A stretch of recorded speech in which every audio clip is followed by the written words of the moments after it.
people are doing little jabs, bro. Little jabs. These little metaphors jabs. need to stop. No, bro, metaphors are the best, man. Welcome back to the Founders Foundry podcast. Oh my goodness, too many podcasts.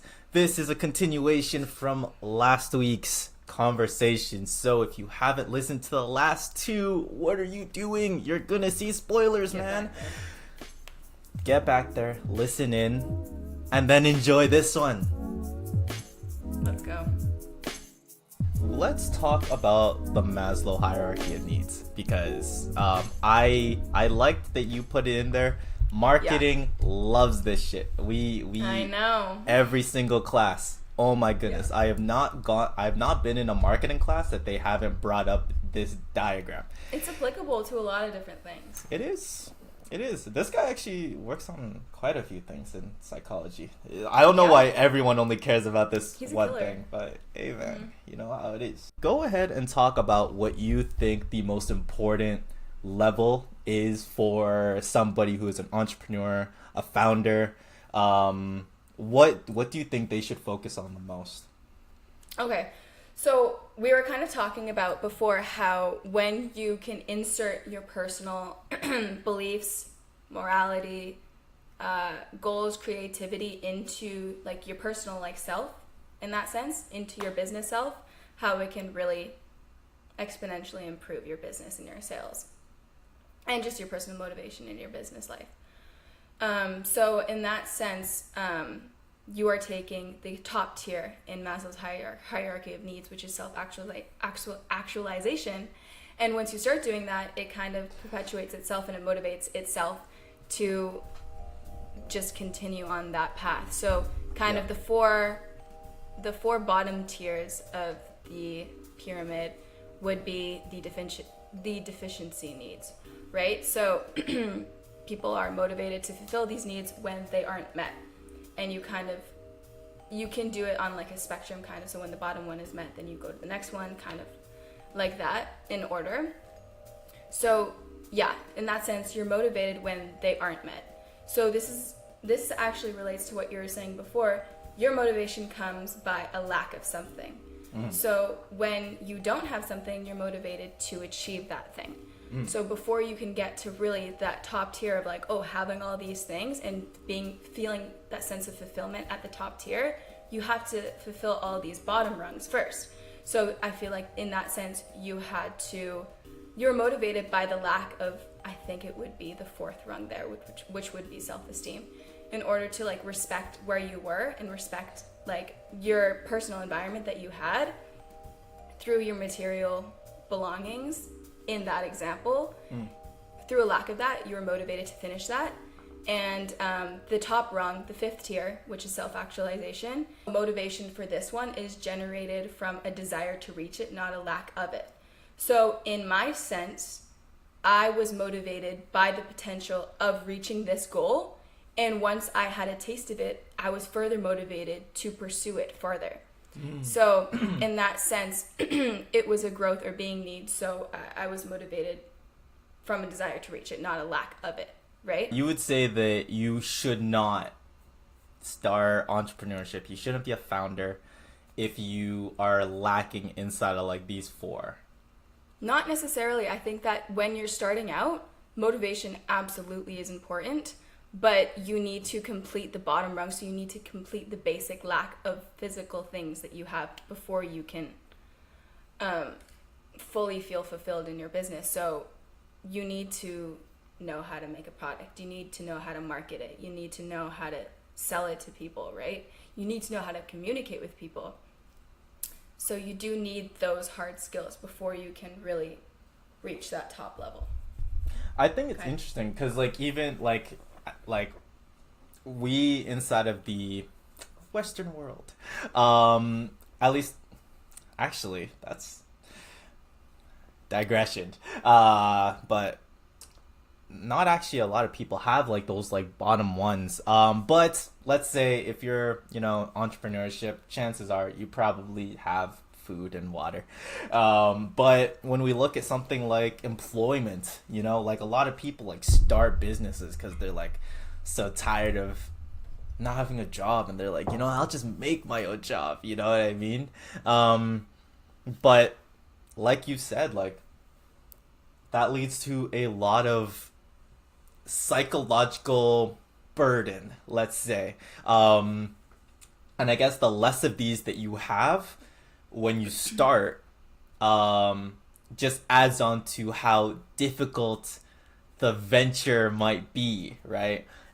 If you don't have this like security of like employment, or maybe like the backing of like family inside your personal life, that might have bleeding, like it might bleed into your business life and your ability to function inside of that way.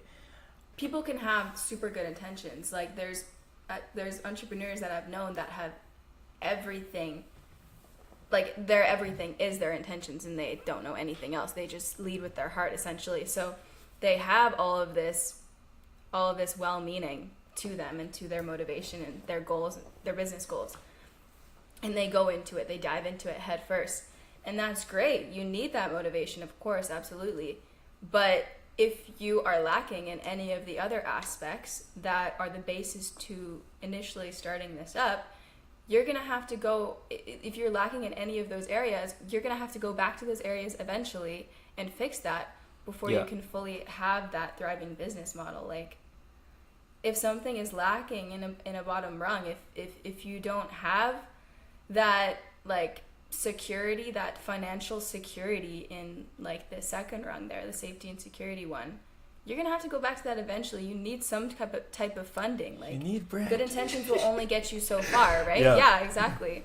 I think for me, growing up, and there's a saying that I saw on Joe Rogan. I forgot who the guest was, and he said, "Men have two lives, and the second one starts when we realize that we only have one." And that was so big at least to me, because a lot of my early entrepreneurial endeavors was this feeling of I was confident that I was different, like I had like the it factor, I told you before, like when I made Melting Pot, I thought I was going to be a guest on the Ellen show. They're gonna ask me like, man, how did you do it, Victor? Well, I don't want to be on the Ellen show anymore.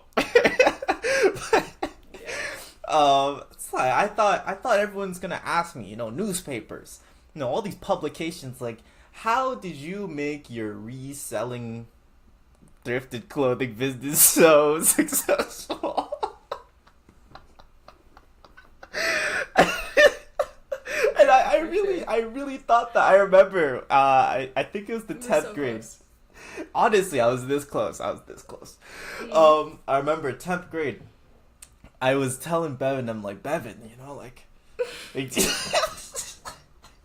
at least you had the confidence. Hey. Bevan, don't you see how big this can be? It's like, what? We're selling clothing. These embroidered shirts, bro, are gonna be on Oprah. You see this skateboarder guy that Olivia embroidered on this shirt? This is gonna be huge, man. And there was that disconnect, definitely. Like I had a lot of confidence. That's good though. And I mean, it's good, but it's also like growing up is realizing, like, it's getting to those different points of like, okay, I want to start a business. I want to work on these things. And now that I'm in the business school, it's like I know what steps go into making a business: financing, management, accounting, right? All these different things. And it's like now I'm also going back, like you said, down the ladder, and it's like, okay, well, am I making sure that I'm not doing this to get the respect of others and to make people like me, right? Like starting at the top almost. At least for me, I feel like I've had to start at the top and then going down, right? Like, okay, do I have like strong friendships, family, connection outside of business, so that when this goes away or it fails, like I have people, right? And all these different things. And it's like, as long as business is not providing me these things, like I should be good. Because like I never thought of it that way, that the very top one is after you have everything, and then you aspire for that top level. It's not something that you like lack or try to like necessarily attain. It's like you want to reach that. Yeah. Exactly. Yeah. You strive to get there. Yeah, for sure. Yeah, no, I think that's huge. You started off with it. Yeah. And that's a lot of just like maturing. And I feel like that's the biggest thing. Like, as a founder, your chances of succeeding while you don't have these things is just very, very slim, you know? And I think it's like a opportunity cost, you know what I mean? You can spend the time building a business while also figuring out these things, or you could just use all of your resources of time and energy into making sure that your life is like structured and you have balance and happiness, and then go into business, right? Like we've tried to become very like multitasking inside of our society, right? And it's like, no, we can like focus on like one endeavor at a time. Yeah.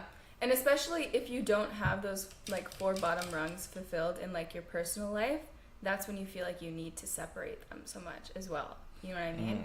Like if your personal life is doing good, then you want to bring that, you can have the business life integrated inside of it. Like that won't be an issue also. So I think that's another point. But that is a very interesting point. So you feel like when like either when the personal life isn't going well, that like that's when we're like, okay, no, these have to be separate. But I think in a lot of cases, I think in that sense it would be preserving your business life. So you don't want your personal issues to clash with your business life. It's like you have something bad going on in your personal life and your relationships at home, don't bring that into work. That's why a lot of people, I feel they need to separate it, because yes, people separate it because they don't want their business side clashing with their personal life and they don't want that stress coming home with them. But I think the other side of it would be you don't want your personal problems to affect your business performance. So if you have those personal problems, I think for the most part those 4 bottom rungs would encompass a lot of personal problems that you would have at home in your personal life and in your personal identity and stuff like that. Yeah. And if you bring that into your work life, into your creativity, into your self-actualization, like that top rung there, into your work environment, then you're gonna realize that these things that are lacking, you have to fix those and before you can fully be fulfilled in your business endeavors. You know? Yeah. No, I think that's so interesting. And yeah, like we tend to do that. Like you know, the original OG Mr. Maitland. You know what I mean? One of the best things that he taught me was that when we don't have a plan for something, the actions we take and usually end up actually going against what we want and intend for, right? You fail to plan, you plan to fail. Exactly. That's actually a better way of putting it. But like it's just like that, right? Where it's like the worse that our personal life gets, the more that we try to separate the two so that like we can take care of them individually, but chances are like we just end up focusing on the business side, hoping that like, at least for me, I knew that was a thing a lot of my life, especially in my relationship, where I felt like, okay, well, if I just like was really successful with business, I would be more confident, I'd be able to hang out more, spend time more and stuff like that, right? And it's like, you kind of have to, that's a road that leads to nothing, right? And it usually leads to people separating, friendships broken, right? Because you never actually get there. Chances are you won't get there. You won't actually attain what it is you're trying to attain, and your actions are actually destroying the relationships that you intend to fix, right? But you're not Yeah. fixing it the right way. And for me, it was like having that conversation and having the people, loved ones in my life, kind of give you that affirmative conversations of like, yo, you don't need to be good at business for me to respect you, right? Those help to like your personal life starts to become less I was gonna butcher a word just now. It becomes less of like this like raging seas type thing, and it's like you know, it's calm, it's cool, you know. And then like, yeah, like you said, like they start to marry into each other really well, you know. If you have a happy home, chances are you'll do better at work. You know, there's that saying, happy wife, happy life type beat. Know what I mean?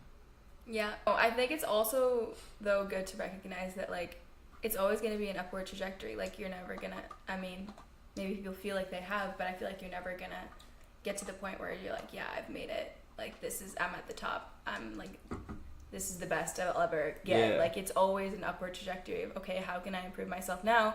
Okay, I've reached this level. How can I change, like, my environment and what I'm doing and the tools that I'm using? Because now I have to change it because now I'm in a new environment, an upward environment. How do I change the tools that I have now so I can go to that next level? You know, you can't become stagnant in that. And you need to recognize that you're never going to feel like you got to the top. It's always like going to be a learning curve. It's always you're constantly learning, you're constantly changing, evolving. So I think you need to recognize that also in your personal life, is that my business life is never going to be perfect. As long as like I said, my intentions are there, you're going to have ups and downs. And as long as you don't identify that with yourself, and it's like you don't connect those failures in your business life to your personal values when you're coming home and when you're interacting with people, then it's going to, like, if your mindset can change in that sense, then it won't, I think, affect your personal relationships and stuff like that as much as it should, right? Yeah. And I think like, so in that sense, it should be separated a little bit. Yeah. Yes. Sorry, go ahead. No, sorry, I cut you off. I think, yeah, because of that, it's like, at least what I take away from like you saying all of that is that if I am the type of individual, and founders are usually like this, of like I'm constantly moving the goalpost subconsciously, then I can't wait until I hit a goal or hit my goals, overarching goals, to then take care of my personal life, because I'll never hit it, right? Yeah. So I think that's huge. And I have felt this. I have put off a lot of mental health stuff in order to just, you know, advance my entrepreneurial career. It's only recently, and obviously through this podcast, that I realized that, like, no, those are like one and the same. Like, Jordan Peterson, though, you know, some people, you know, that's a little bit of a controversial guy. He said this one thing. He said, like, clean your room before you try to, like, save the world, right? It's exactly that, right? It's like, okay, well, let me, like, take care of, you know, my brain, you know, my relationships, all that stuff. And then it's like, okay, then I can tackle these big issues and bring value to other people, right? You gotta know how to swim before you try to save someone drowning. You gotta put on the airplane mask before you put it on the person beside you, type stuff. These sayings are going crazy. That's what I'm saying. Yeah. I'm the sayings guy, you know. Okay. So, here. Yeah. You know what I mean?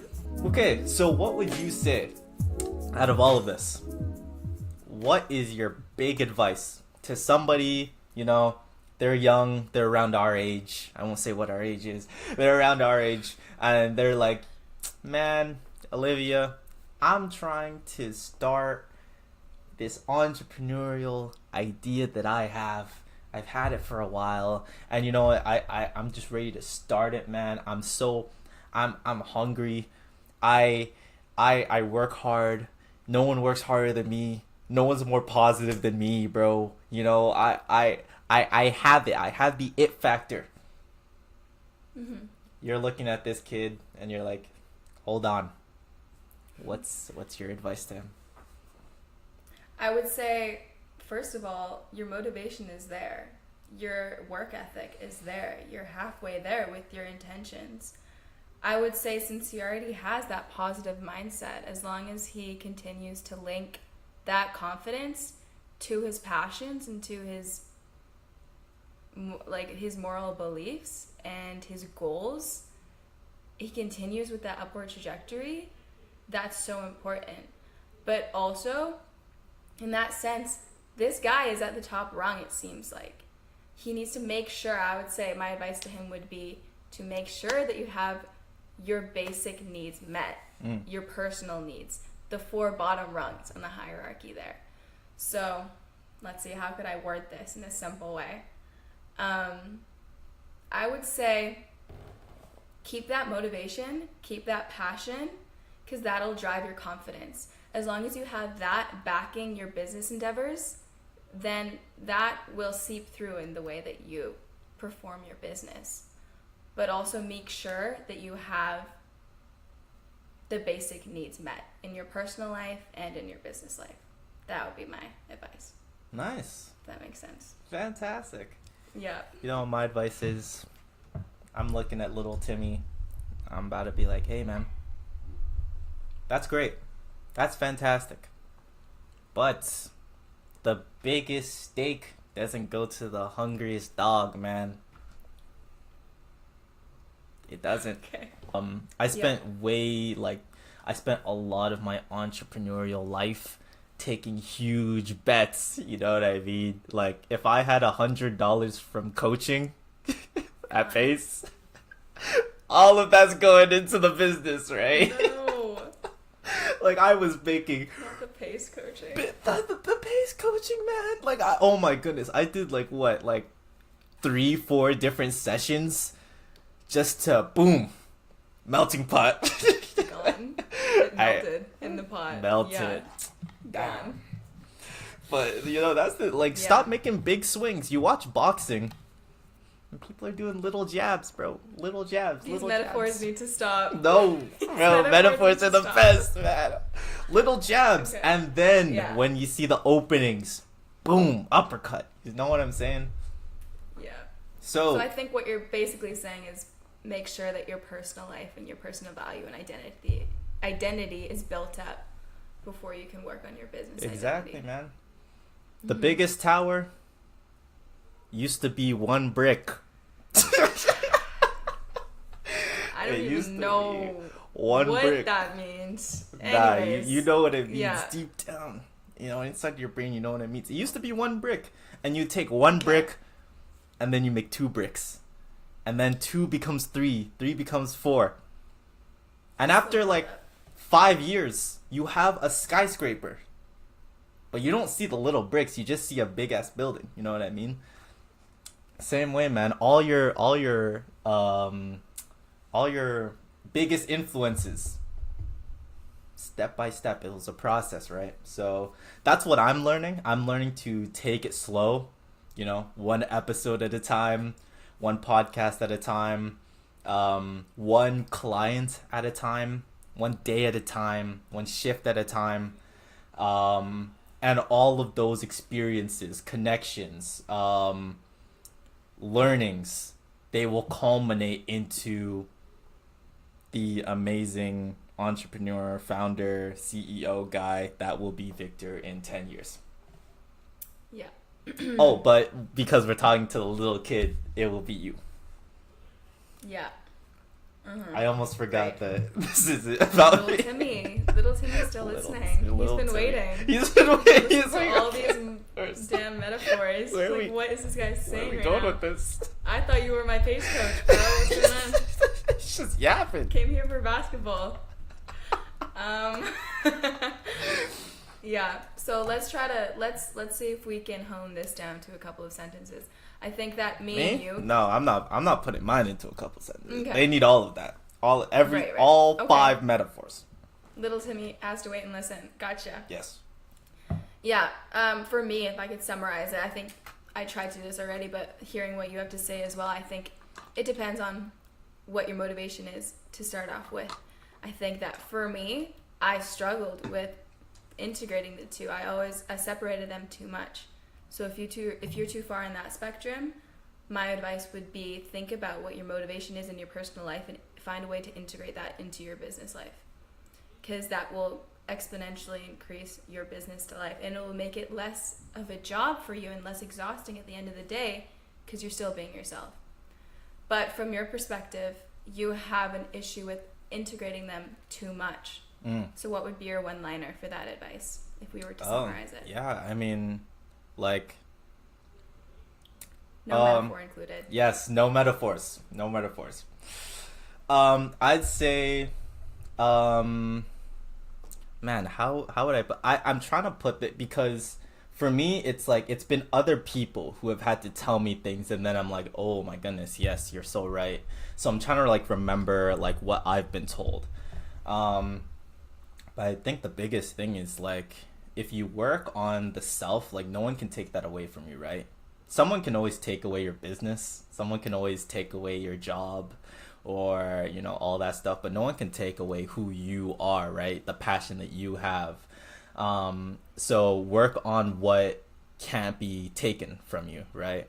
And then I think last is that you are not your worst day, right? That's huge, right? You're not, like, you didn't make your sales, you didn't, you know, close the deal that would have like brought your business millions of dollars. You know, that's not you, you know? Your business is not you. It is an extension. It exists because there is a higher you that you are bringing into the business, right? So if you remember that, then it's like there's no failure that like you won't be able to navigate through. And I had to figure that out after I got rid of the Yyetti archive. Hey man, you're not your worst business venture. You're not your worst day. And life is long. So, you know, a failure now is just one moment in like maybe a 30-year career, you know what I mean? So it's like,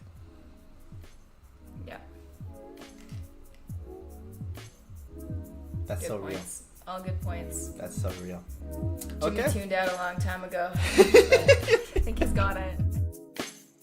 Hey, Olivia, I appreciate you, bro. Very wise mind.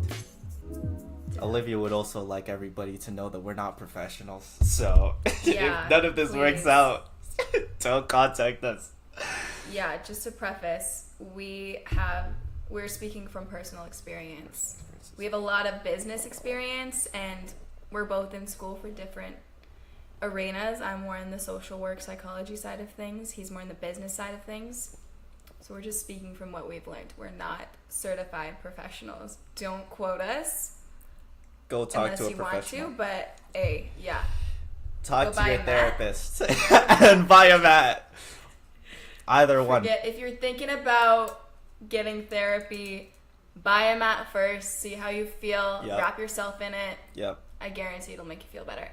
No, for real though. Maybe you should get therapy if you're thinking about it. Yeah, definitely. I think everyone should have therapy. We should get sponsored by BetterHelp. I could have plugged that in. Yes. Perfectly just BetterHelp sponsor us. Damn. We will tell people to see your therapist. Yes. After the mat. After the mat. Yes. That will be in the fine print. Try it out. Just try it out. Just try it out, man. You never know. You can go roll around in the mud outside. Roll around in your mat inside. That sounds like a great time. Now. Problem solved. Problem solved. Thank you everyone for listening today. Smash that subscribe button if you enjoyed listening. And follow the social medias. That would be amazing.